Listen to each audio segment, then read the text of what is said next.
ابو ذر غفاری کی عادت تھی کہ مسجد میں تشریف لاتے، بڑے بڑے پردے لٹکے ہوتے، تو وہ ابو ذر غفاری پردوں کو اکٹھا کرتے، اکٹھا کر کے چھوٹے بچے جس طرح جھولا جھولتے ہیں وہ پردوں سے یوں جھولا جھولتے وہ ادھر چلے جاتے، پھر وہ جھولا جھولتے ہوئے ادھر آ جاتے، اور زبان مبارک سے یہ لفظ نکل رہے ہوتے، او لوگو میں خود موجود تھا، میں نے ان کانوں کے ساتھ میدان غدیر میں سرور کائنات سے فرماتے ہوئے سنا تھا، من کنت مولاہ فہذا علی مولا، جس کا میں مولا ہوں اس کا علی مولا ہے۔ یہ جملے میں نے ادھر سنے تھے۔ کسی نے کہا ابو ذر تو یہ جملے تو کہہ رہا ہے، یہ جھولا جھولنے کی کیا ضرورت ہے؟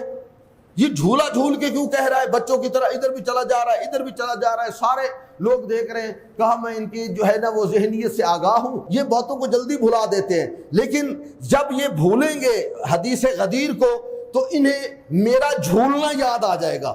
اور انہیں یاد آئے گا جس دن ابو ذر اس طرح جھولا جھول کے یہ کہتے تھے تو اس وقت انہیں حدیث بھی یاد آ جائے گی، من کنت مولاہ فہذا علی المولا۔